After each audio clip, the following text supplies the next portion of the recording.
नमस्कारः मुसंसंवरमन्तराष्ट्रविद्यालयभवतां स्वागतमस्ति छात्राः। अद्य कक्षा सप्तमी विषय अस्माकमस्ति संस्कृत। अस्माकं प्रकरणमस्ति अपठित श्लोकम्। छात्रों, एक आपके कक्षा सप्तमी में और आपके संस्कृत विषय के जो परीक्षा पत्र रहेगा उसमें आपके अपठित गद्यांश और पद्यांश इस बार आने वाले हैं। तो छात्रों, अपठित गद्यांश एक आप कहानी टाइप में एक छोटा सा पैराग्राफ होगा जिसको आपको पढ़ना है। पढ़ के उसके नीचे लिखे उनके उत्तरों को आपको उसी पैराग्राफ में ढूंढकर लिखना है। ये बात तो हो गई अपठित गद्यांश की। अब पद्यांश में आपके कोई श्लोक आ सकते हैं, उन श्लोक को देखना है, पढ़ना है, उनका अध्ययन उन्हें समझना है। इसके पश्चात उनके नीचे लिखे क्वेश्चन का आपको आंसर देना है। तो कुछ लोग वहाँ पर कुछ छात्र जो है कर लेंगे और आप तो बहुत अच्छा कर लेंगे, मैं जानता हूँ, लेकिन फिर भी एक बार समझ लीजिए आपको किस प्रकार से उनको करना, किस प्रकार से समझना। हमारे पास श्लोक का हमारे पास में श्लोक होंगे कौन से, हम ऐसे देख लेते हैं। एक श्लोक है,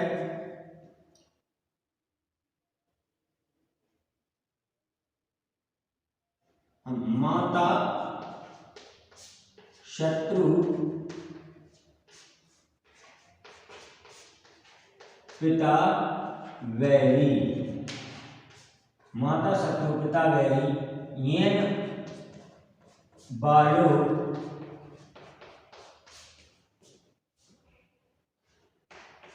एन वालो न पाठिता।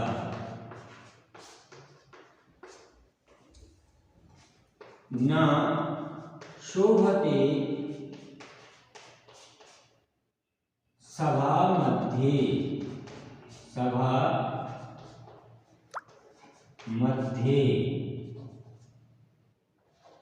हंस मध्ये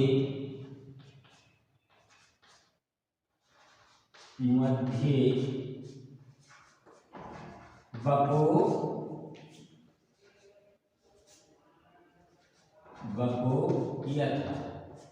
तो छात्रों, ये हमारे पास श्लोक है, हमने लिखा माता शत्रु पिता वैरी येन बालो न पाठितः न शोभते सभा मध्ये हंस मध्ये बको था। अब इसलिए इस श्लोक को किस तरह करेंगे, किस प्रकार से करेंगे वो हमें समझना है।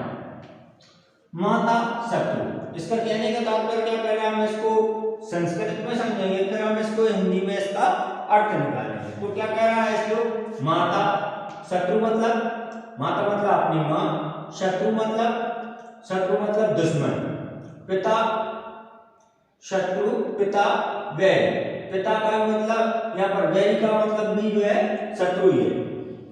तो माता शत्रु और पिता वैरी,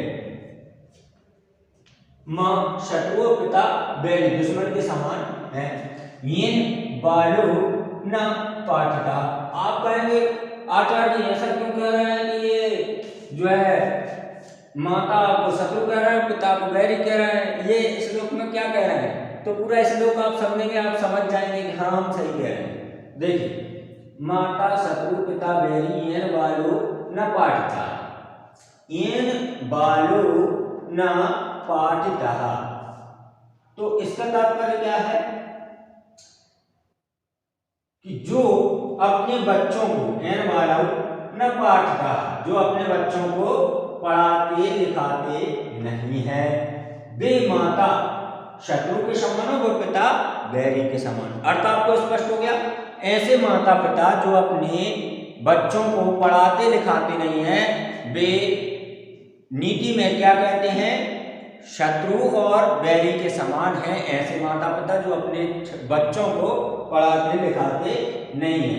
तो माता शत्रु पिता वैरी येन बालो न पाठिता न शोभते सभा मध्ये हंस मध्ये बको यथा।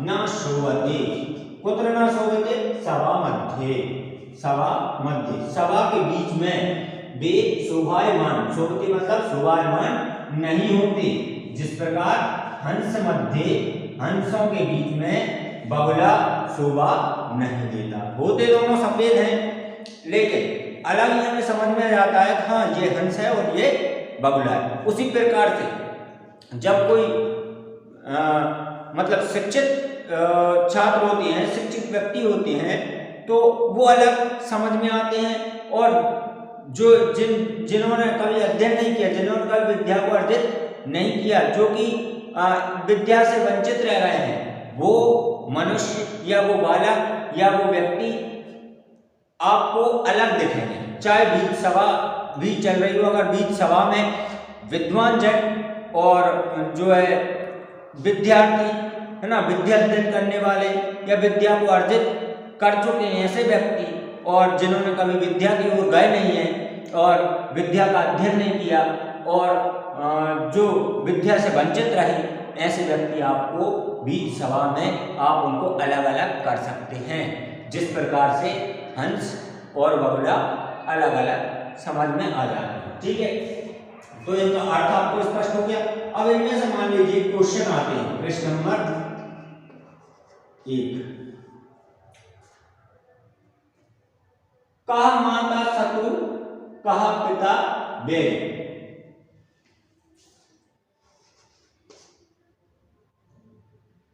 का माता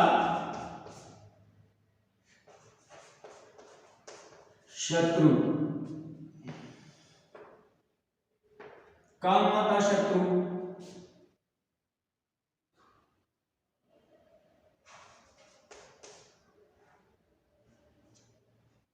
का पिता वैरी।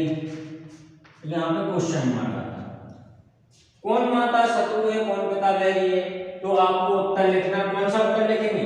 येन बालौ न पाठतः। इसका उत्तर हो जाएगा येन बालो न पाठितः। ये उसका उत्तर हो जाएगा। जो अपने बच्चों को पढ़ाते लिखाते नहीं है, वे माता शत्रु वे पिता बैरी के समान है।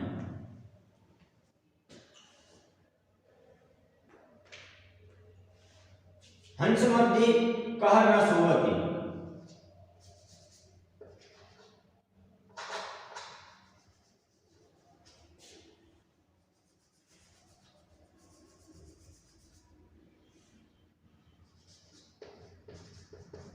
हंस मध्ये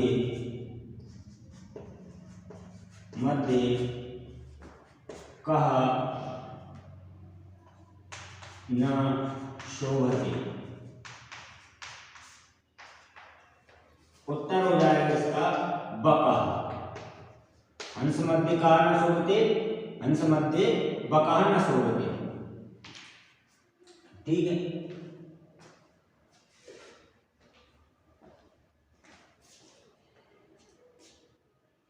हंस मध्ये बक हो जाता है। अब एक और बन सकता है,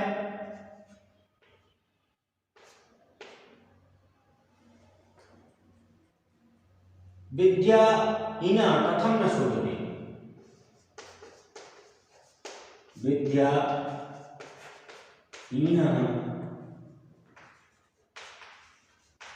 कथम न शोभते। विद्याहीन कैसे शोभा नहीं देते? ना शोभते सभा मध्ये, हंस मध्ये बक हो जाता है। इसका उत्तर हो जाएगा यहां से लेकर यहां तक।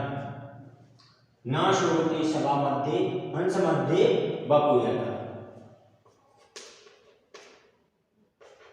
न शोभते सभा मध्ये, पूरा हम इसको आधा श्लोक लिख लेंगे नीचे से। ना शोभते सभा मध्ये हंस मध्ये बको यथा। ना शोभते सभा मध्ये हंस मध्ये बको यथा।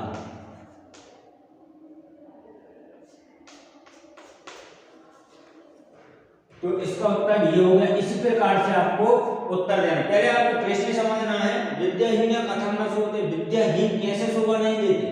जैसे हंसों की सभा के बीच बगुला शोभा नहीं देता, इसी प्रकार से विद्याहीन व्यक्ति भी सज्जनों की सभा में वैसे ही शोभा नहीं देता जैसे हंसों के बीच में बगुला शोभायमान नहीं होता। कौन सकता है? हंस मध्य, सभा मध्य या हंस मध्य। नेक्स्ट आपका अगला श्लोक है, इसको बता देते हैं, अगला श्लोक लेते हैं।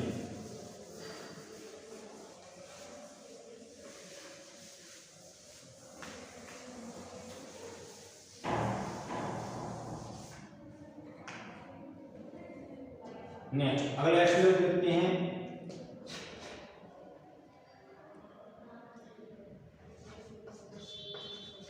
विद्या ददाति विनयम, विद्या ददाति विनयम, विनयात् याति पात्रताम, विद्या ददाति विनयम विनयात् याति पात्रताम,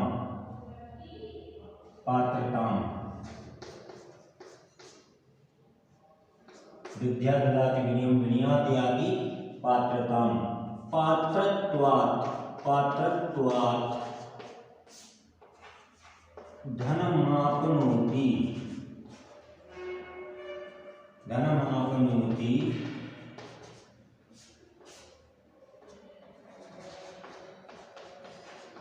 धनात् धर्मः ततः, धनात् धर्मः ततः सुखम। अब देखिए, विद्या ददाति विनयम विनयात् याति पात्रत्वाम, पात्रत्वात् धनमाप्नोति धनात् धर्मः ततः सुखम। तो श्लोक क्या कह रहा है? श्लोक का अर्थ जानेंगे। विद्या ददाति, विद्या देती है, विद्या ददाति, विनयम क्या ददाति, विद्या किम ददाति, विद्या विनयम ददाति, विद्या ददाति विनयम, विद्या देती है, क्या देती है? विनय देती है। विनयात् याति पात्रताम, विनय, विनयात् विनय से, यहाँ पर जो कौन सी विभक्ति है? पंचमी विभक्ति। विनयात् याति पात्रताम, विनय से क्या मिलता है? पात्रता मिलती है, पात्रताम। पात्रत्वात्, यहाँ पे पंचमी विभक्ति। धनमाप्नोति, क्या? धनमाप्नोति, धनार्जन होता है, किससे? पात्रता से धनार्जन होता है। पात्रता मतलब एलिजिबिलिटी, पात्रता मतलब एलिजिबिलिटी। तो एलिजिबिलिटी से क्या मिलता है? तो मनी, है ना। हम किसी के लिए एलिजिबल होंगे तो हमारा जो है चयन होगा तो हम क्या करेंगे? धनोपार्जन करेंगे। धनमाप्नोति, धनात्, है ना, धनात्, धन से क्या होगा? धर्म होगा, धर्म से क्या होगा? सुख होगा, धर्म से क्या होगा? सुख होगा। तो इस ये जो है श्लोक हमने समझ लिया है। अब इसकी क्वेश्चन बनती है ना। विद्या किम ददाति, विद्या किम ददाति, क्वेश्चन होगा, उत्तर हुआ इसका विनयम। खाली आप विनयम लिखेंगे, इसका उत्तर हो जाएगा। दूसरा क्या होगा? विनयात् याति पात्रता, विनयात् किम आयाति, विनयात् पात्रता आयाति, विनयात् किम आयाति, उत्तर पात्रता, पात्रता, विनयात् पात्रता आगच्छति। धनोपार्जनं कथं भवति? धनोपार्जन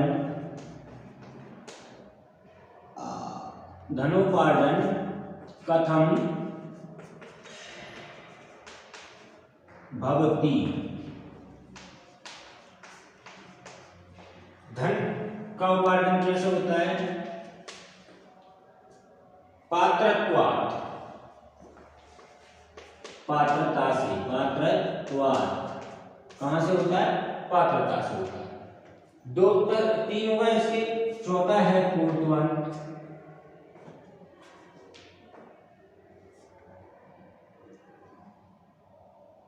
सुखम कथम भवति। धनात् धर्म ततः सुखम, इसका उत्तर हो जाएगा सुखम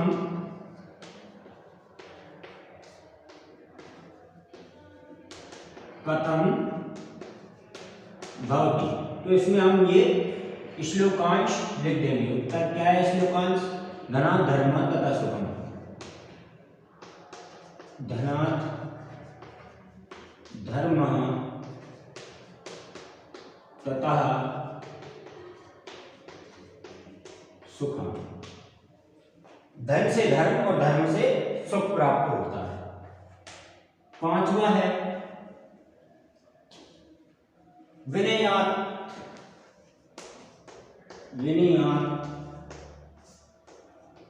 अस्मिन् शब्दे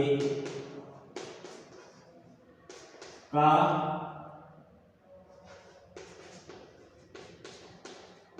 विभक्ति। कौन सी विभक्ति है? विनयात् इस शब्द में। तो उत्तर होगा आपका